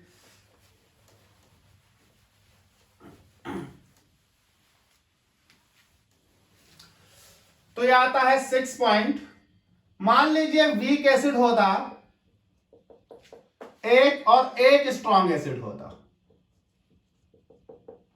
तो जब एक वीक एसिड होता और एक स्ट्रॉन्ग एसिड होता तो हम H प्लस कैसे निकालते, एसिड एसिड है दोनों, तो ये H प्लस इक्वल टू हो जाता बेटा, H प्लस इक्वल टू हो जाता -C2 प्लस माइनस रूट, ध्यान दीजिएगा, -C2 plus minus root C2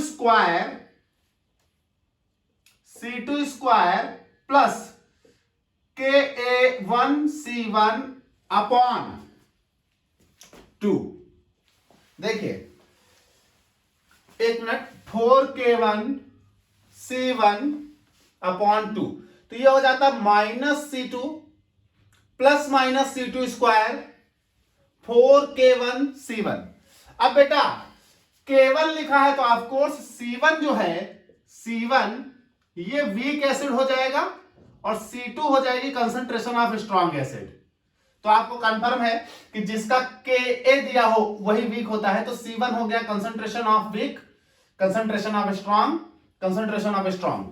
अगर यही आपके पास बेस का केस होता तो ये हो जाता weak base plus weak base, तो ये अगर आपके पास weak base plus weak base होता तो ये बेटा तुम्हारे पास फॉर्मूला हो जाता OH minus equal to -C2 plus minus root C2 square plus 4KB हो जाता, 4KB1C1 अपॉन 2।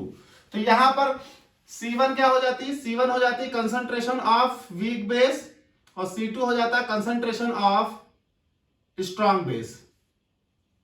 अच्छा एक बात और याद रखिएगा, जितनी भी ये C1 C2 कंसंट्रेशंस हैं, तो यहां मैं एक नोट लिखे दे रहा हूं, C1 and C2 are the concentrations after mixing है, मिक्सिंग के बाद जो कंसंट्रेशन बनेगी, तो C1 C2 are the concentrations after mixing.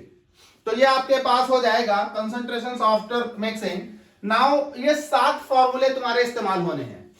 इन 7 फॉर्मूलों में 6 फॉर्मूले ऐसे हैं जिसमें एसिड एसिड के साथ है, बेस बेस के साथ है। एक फॉर्मूला ऐसा है जिसमें एसिड बेस के साथ है। याद रखिएगा उस फॉर्मूले में एसिड जब बेस के साथ है तो दोनों स्ट्रांग हैं। अगर एसिड और बेस दो साथ में हैं और अगर दोनों स्ट्रांग हैं तो हम उसे केस 3 में पढ़ रहे हैं। लेकिन अगर एसिड बेस के साथ है और दोनों में से कोई एक वीक या दोनों वीक हैं तो वो हम केस 4 में लेके चले जाएंगे, वो सॉल्ट हाइड्रोलिसिस के अंतर्गत चले जाएंगे। तो चलिए कुछ न्यूमेरिकल लगाते हैं। पहले हम इन न्यूमेरिकल को आइडेंटिफाई करेंगे कौन किस कैटेगरी में जाएगा। तो 7 फॉर्मूले हैं और न्यूमेरिकल है 1 2 3 4 5, तो इसका मतलब 5 तरह से ये न्यूमेरिकल 5 तरह से या जो भी तरह से लगे, डिपेंड करता है, सब फॉर्मूले बेस्ड न्यूमेरिकल आते हैं। अब देखते हैं कौन किस कैटेगरी में जाता है। तो देखिए पहला वाला है, ये हो गया HCl, तो ऑफ कोर्स ये स्ट्रॉन्ग एसिड है। तो जब ये स्ट्रॉन्ग एसिड है और ये हो गया स्ट्रॉन्ग एसिड, इसका मतलब स्ट्रॉन्ग एसिड का केस आ गया। ये मेरे पास स्ट्रॉन्ग एसिड है, ये भी मेरे पास स्ट्रॉन्ग एसिड है, तो ये भी स्ट्रॉन्ग एसिड का केस आ गया। ये मेरे पास स्ट्रॉन्ग बेस है और ये भी मेरे पास स्ट्रॉन्ग बेस है, तो स्ट्रॉन्ग बेस का केस आ गया। ये मेरे पास वीक एसिड है और ये भी मेरे पास वीक एसिड है, तो वीक एसिड का केस आ गया। नाउ ये मेरे पास स्ट्रॉन्ग एसिड है और ये मेरे पास वीक एसिड है, तो ये स्ट्रॉन्ग एसिड वीक एसिड का केस आ गया। ये मेरे पास स्ट्रॉन्ग एसिड है और ये मेरे पास स्ट्रॉन्ग बेस है, तो नाउ स्ट्रॉन्ग एसिड और स्ट्रॉन्ग बेस का केस आ गया। तो आपको जो भी मिक्सचर मिलेगा उसमें जो भी आप देखेंगे उसमें बस आपको ये देखना है कि अगर वो दोनों एसिड हैं या दोनों बेस हैं तो कोई प्रॉब्लम ही नहीं है, वो टाइप 3 के अंतर्गत लगेंगे। टाइप 3 के अंतर्गत 7 फॉर्मूले बताए हैं, स्ट्रॉन्ग के लिए, वीक के लिए, लेकिन एसिड होना चाहिए, बेस होना चाहिए। टाइप 3 यानी केस 3 में एक ही फॉर्मूला ऐसा है जिसमें एसिड बेस के साथ है, तो उसमें तो ध्यान आपको यह रखना है कि एसिड और बेस के साथ जब आएगा तो वो केस 3 में तभी पढ़ा जाएगा जब दोनों स्ट्रांग हो। जैसे ये देखिए स्ट्रांग एसिड और स्ट्रांग बेस का केस है। तो चलिए पहला वाला लगाते हैं, ये वाला। तो बात कर लेते हैं फर्स्ट ए। तो आपके पास दो केस दिए हैं यहां पर, एक HCl है 50 ml, दूसरा H2SO4 है 50 ml। तो फॉर्मूला हमारे पास, और इनको जब हम अप्लाई करेंगे तो जरा गौर करिए, स्ट्रांग एसिड स्ट्रांग बेस का केस है तो H प्लस इक्वल टू, क्या क्या दिया है मैं नहीं लिखता, यहीं से नोट कर लूंगा। तो H प्लस इक्वल टू, ये फॉर्मूला होता है M1V1NF1 n factor plus M2V2NF2 upon V1 plus V2। तो M1 मतलब पहले वाले एसिड का, इसे हम पहला एसिड मान लेते हैं, इसे हम दूसरा एसिड मान लेते हैं। तो पहले वाले एसिड का M यानी 0.2, तो ये हो जाएगा 0.2 इंटू पहले वाले एसिड का वॉल्यूम 50 ml इंटू पहले वाले एसिड का एन फैक्टर HCl कितने H देगा। तो बेटा जब HCl टूटता है तो एक ही H प्लस देता है, तो ये हो जाएगा 1, फिर आ जाएगा प्लस, तो ये मेरे पास हो गया प्लस।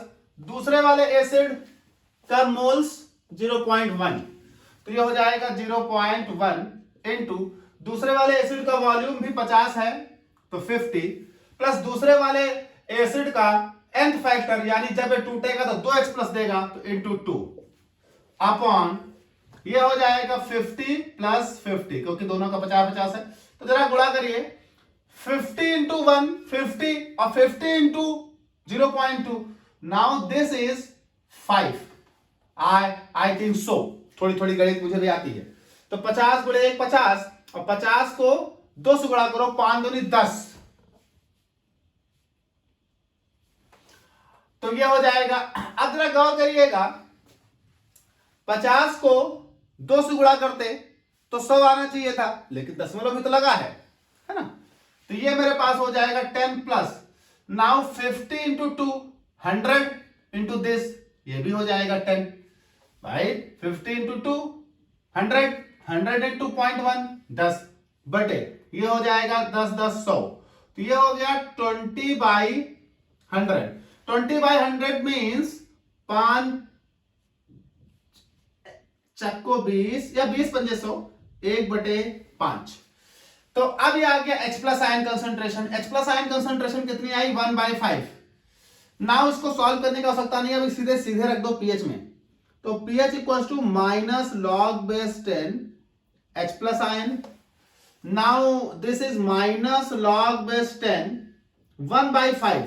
बेटा ये माइनस है, ये 1/5, 5 के ऊपर कर दो माइनस, ये प्लस हो जाएगा, तो ये हो जाएगा log बेस 10 ऑफ 5।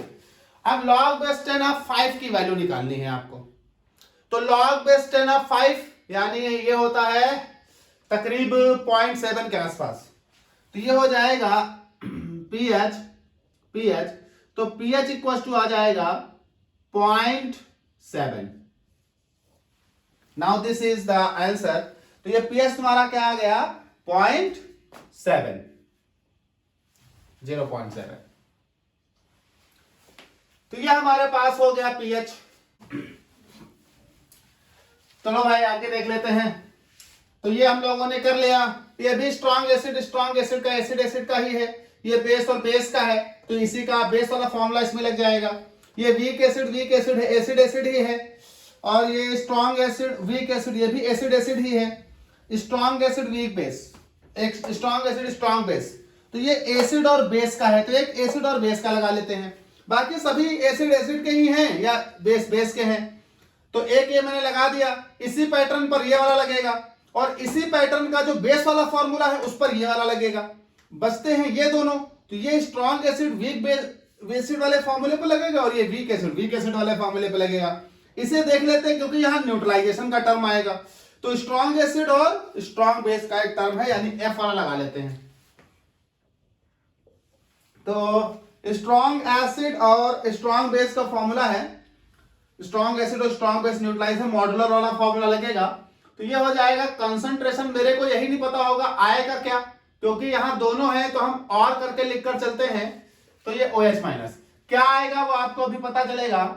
ये हो जाता था आपका M1 V1 n फैक्टर पहले के लिए minus M2 V2 n factor दूसरे के लिए बाई V1 प्लस V2। ये मॉडुलर क्यों नहीं लगाते थे यहां समझ लीजिए। अब कोई इसे पहला वाला मानेगा, कोई इसे पहला वाला मानेगा, कोई इसे दूसरा मानेगा, कोई इसे दूसरा मानेगा, कोई फर्क नहीं पड़ता। मॉडुलर लगा कर रखा है, आप किसी को मान लीजिए क्योंकि आपको मालूम प्लस वैल्यू ही ली जाएगी। मैं इसे पहला मान लेता हूं, इसे दूसरा मान लेता हूं। अब इसे मैं पहला मान लेता हूं तो पहले वाले के लिए ये हो जाएगा M, ये हो जाएगा V और इसकी एसिडिटी यहां से। तो जरा देख लीजिए, तो पहले वाले के लिए मोलारिटी कितनी है 1, तो ये हो जाएगा मॉडुलर, ये ब्रैकेट में 1.0 इनटू वॉल्यूम है 25, तो नाउ 25 इनटू कितने H प्लस देगा HCl, एक H प्लस देता है तो दिस 1 माइनस, इसके लिए हो जाएगा 0.5 इनटू वॉल्यूम कितना है 75 इनटू भैया कितने बेस है, बेस है कितने OH माइनस देगा तो 2 देगा, तो 2 नाउ मॉडुलर। तो ये आपके पास हो जाएगा बेटा V1 है 25 और V2 है 75। तो नाउ दिस इज यहां से 1 इंटू 1 ये हो जाएगा 1 इंटू 25 ये हो जाएगा 25 माइनस नाउ 2 इंटू 0.5 हो जाएगा 1.0, 1.0 इंटू ये हो जाएगा 75। अब जरा यहां से गौर कर लीजिए आपको क्या प्राप्त हो रहा है, 75 बड़ा या ये बड़ा। अब देखिए ये 2 वाला बेस का केस था, ये वाला एसिड का केस था, तो यहां से 75 बड़ा है 25 छोटा है, यानी एसिड का रिजल्टेंट 25 आ रहा है और बेस का रिजल्टेंट 75। तो इसका मतलब यहां से बेस के आयन बच जाएंगे, तो दिस इज OH माइनस, तो this is represent the OH minus because ये आपका बच रहा है।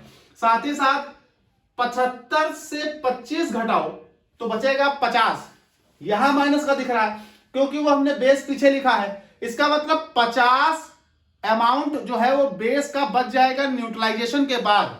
तो दिस इज मॉडुलर वैल्यूज लेनी है, तो ये हो जाएगा OH माइनस इक्वल टू 50/100।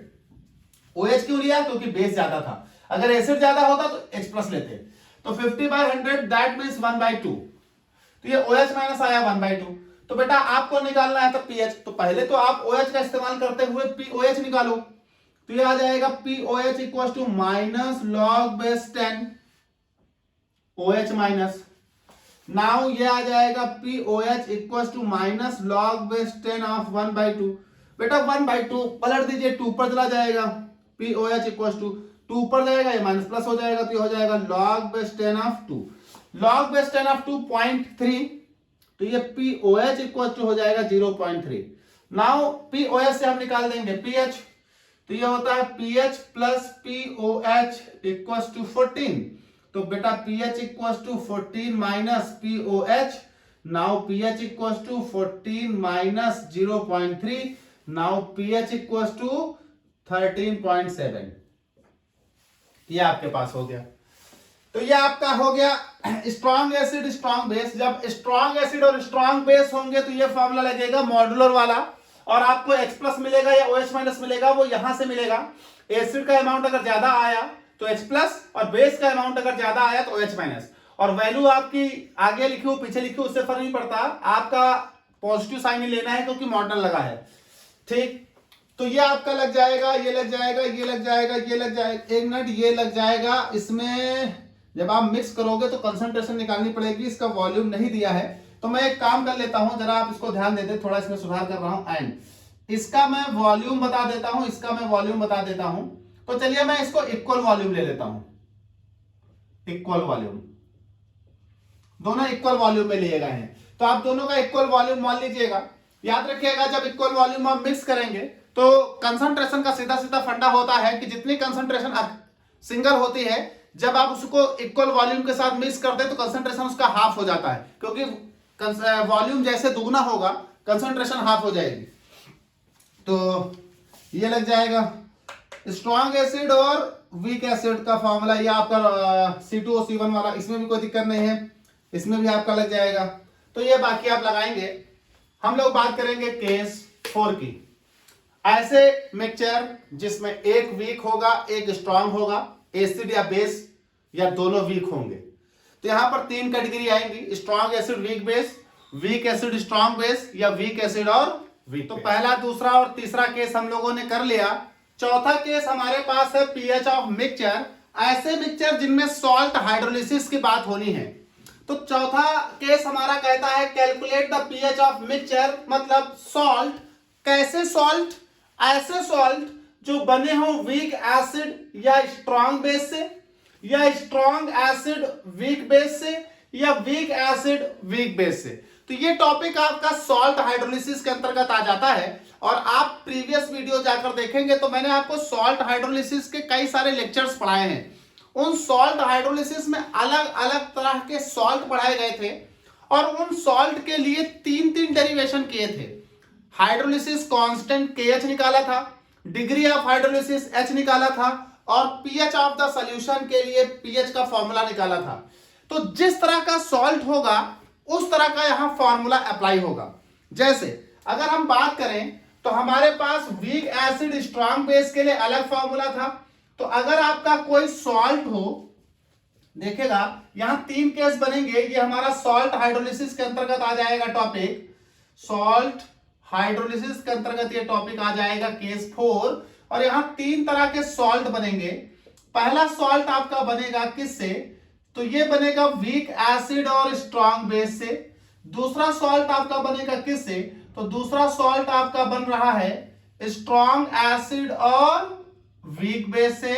और तीसरा सॉल्ट आपका कहां से बनेगा, तो तीसरा सॉल्ट आपका बन रहा है, तीसरा सॉल्ट आपका बन रहा है कहां से, तो वीक एसिड और वीक बेस से। तो अब आपके पास अगर वीक एसिड और स्ट्रांग बेस का बना हुआ सॉल्ट हुआ तो उस वाली पीएच का फॉर्मूला इस्तेमाल किया जाएगा। स्ट्रांग एसिड और वीक बेस का अगर सॉल्ट हुआ तो अगला पीएच का फॉर्मूला इस्तेमाल किया जाएगा।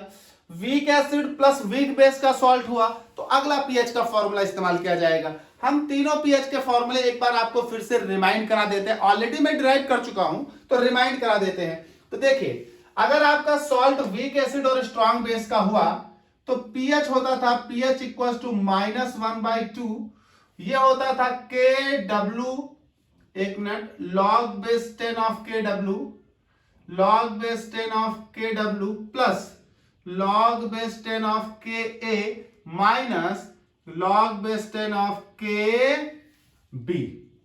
ये आपका होता था फॉर्मूला, एक minute, log base 10 of KW KC log base 10 of C।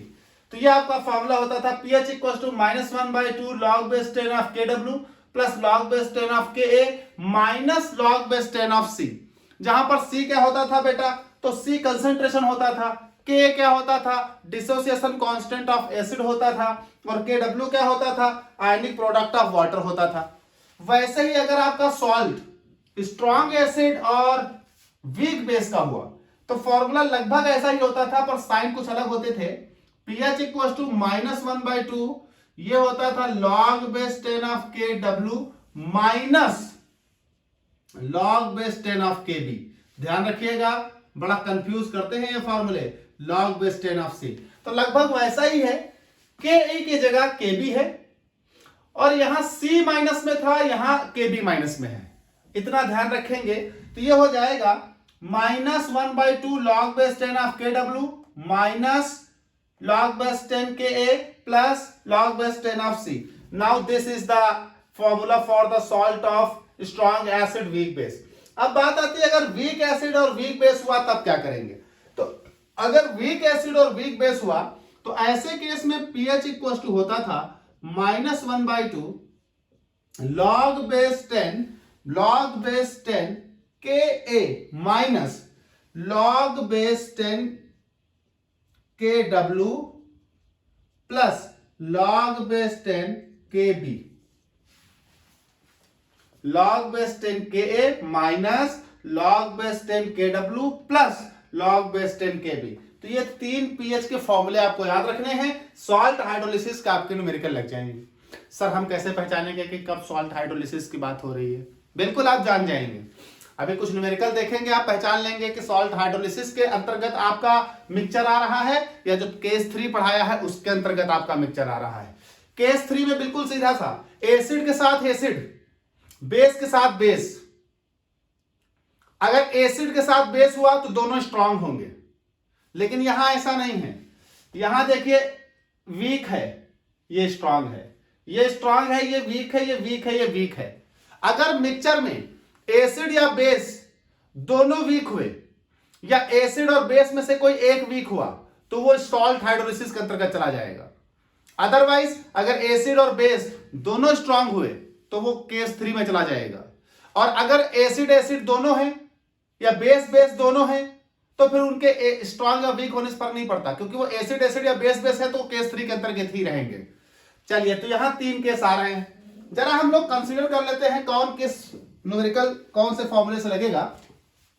कह रहा है calculate the pH of this of solution of this. देखिए ये एक सॉल्ट है, जरा आप इसे कंसीडर करिए, ये एसीटेट, ये NaOH, तो ऑफ कोर्स ये किससे बना होगा? ये बना होगा CH3COOS से प्लस NaOH से। तो now this is strong, this is weak, यानी ये वीक एसिड और स्ट्रॉन्ग बेस का खेल है। वीक एसिड स्ट्रॉन्ग बेस, तो इस फॉर्मूले से पीएच निकलेगी। इसमें आ जाइए, ये हो गया तुम्हारा NH4Cl। NH4Cl को अगर तुम तोड़ोगे तो क्या बनेगा? ये बनेगा NH4OH और HCl। NH4OH बेटा वीक बेस है, ये स्ट्रॉन्ग एसिड है, तो बेटा वीक बेस स्ट्रॉन्ग एसिड का फार्मूला, बेटा ये वीक बेस स्ट्रॉन्ग एसिड का फार्मूला और ये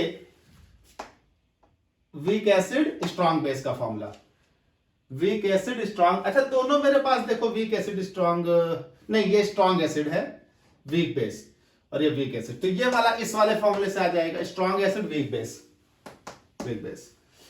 अब आ जाओ यहां दिस, तो नाउ दिस, ये जब टूटेगा तो यहां से क्या निकलेगा? इधर से एसिटिक एसिड वाला केस आएगा, ये एसिटिक एसिड से बना होगा, और इधर से ये NH4OH वाला केस आएगा, NH4OH। ये भी बेटा वीक एसिड और ये भी वीक बेस, दोनों वीक हो गए, ये इस वाले केस में आ जाएगा। तो सभी में का मैंने एक एक केस लिया है, लगेंगे सब एक जैसे, फॉर्मूले सबके एक जैसे, KW KBC KW KBC KW KAC और यहाँ KA KB KW। तो नाउ जरा देखो, सबका केस आपका हो जाएगा। इस वाले केस में जरा देखो, जरा KA दिया है, KB दिया है, ये सॉल्ट, KW वाटर का होता है बेटा 1 × 10⁻⁻14 कांस्टेंट रहता है। तो चलिए हम तीनों लगा देते हैं। चलिए, तो पहला वाला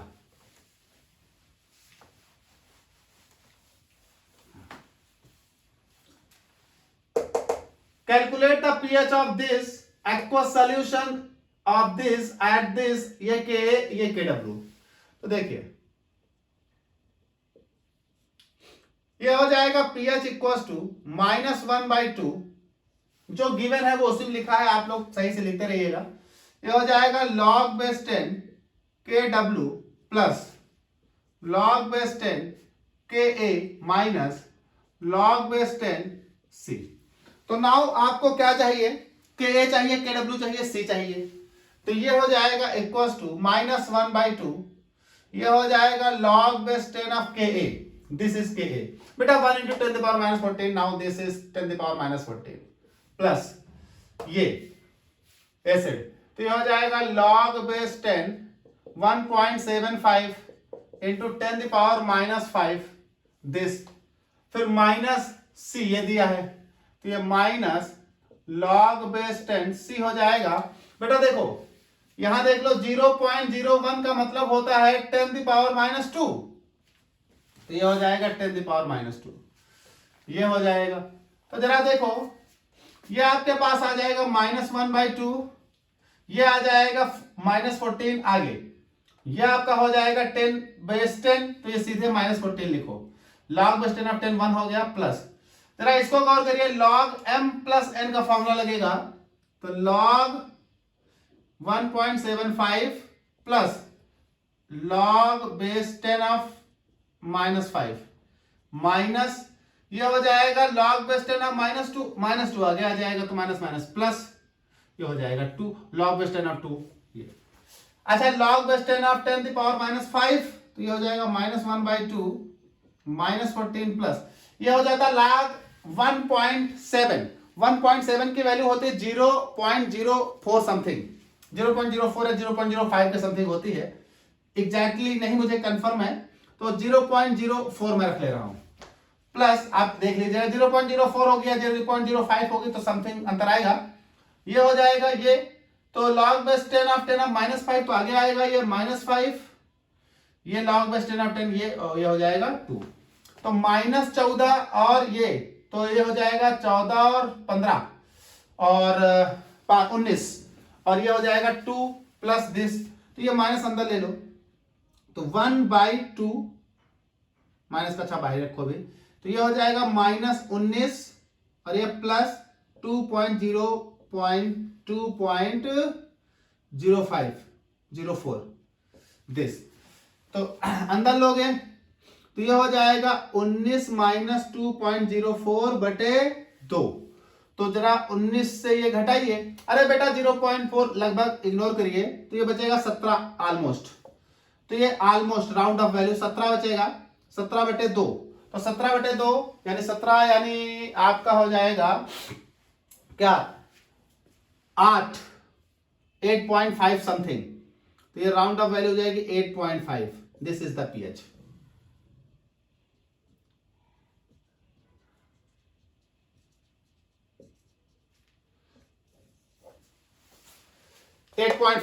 के समथिंग आएगी, अगर ये कंसीडर कर लेते तो थोड़ा बहुत यहाँ 4-6 समथिंग आने लगता है ना, तो 8.5 समथिंग पीएच आपकी आएगी।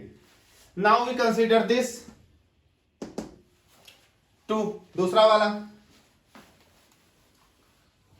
तो ये भी सॉल्ट हाइड्रोलिसिस के अंतर्गत आ रहा है, फॉर्मूला सॉल्ट हाइड्रोलिसिस वाला लगेगा।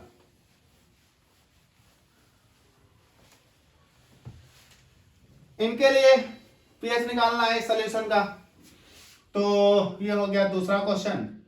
फॉर्मूला होता था पीएच इक्वल टू -1/2, चूंकि ये वीक बेस स्ट्रॉन्ग एसिड है, यानी स्ट्रॉन्ग एसिड वीक बेस का केस है, तो स्ट्रॉन्ग एसिड वीक बेस का केस होता है log base 10 Kw minus log base 10 Kb plus log base 10 C, तो ये फॉर्मूला इसका होगा। तो जरा देखिए, इनके लिए Kp दिया है, कंसंट्रेशन दी है, हाइड्रोलिसिस कांस्टेंट Kw नोन होता है, एक बार लिख दिया है यहाँ पर, वही आएगा बार बार, तो ये हो जाएगा pH इक्वल्स टू -1/2, ये हो जाएगा log बेस 10 ऑफ 10⁻⁻14, ये हो जाएगा माइनस log बेस 10 Kb कितना है 1.8, ये वन गलती से लिख गया 1.8 इंटू 10⁻⁻5, फिर plus log base 10 of C कितना है, तो C है 0.01 यानी 10⁻⁻2, तो ये आ जाएगा pH इक्वल्स टू -1/2, ये आगे आ जाएगा, हो जाएगा -14, log बेस 10 ऑफ 10 हो जाएगा 1, तो ये हो जाएगा माइनस log बेस 10, ये ब्रैकेट रखना पड़ेगा क्योंकि दोनों पे माइनस लगेगा, log Ab/N का फॉर्मूला लगेगा 1.8 plus log base 10 of 10⁻⁻5 plus ये 10⁻⁻2 आगे आएगा तो ये आ जाएगा -2, log बेस 10 ऑफ 10 1 हो जाएगा, तो ये आ जाएगा pH -14 माइनस ये, तो ये कर दीजिए इक्वल टू -1/2 और ये हो जाएगा -16, ये हो जाएगा माइनस log बेस 10 ऑफ 1.8, ये माइनस आगे भेजो तो minus log base 10 of 10⁵। Now this is pH equal to -1/2 -16 -1.8, ये आएगा समथिंग 0.05 के, माइनस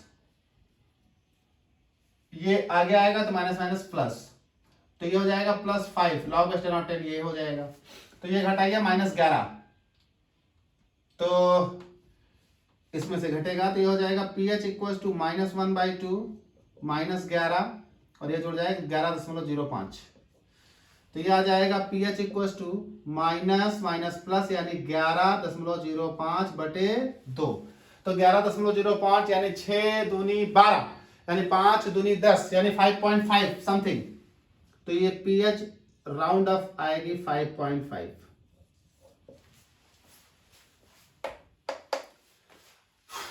चलिए वीक वाले का देख लेते हैं, तीसरा वाला न्यूमेरिकल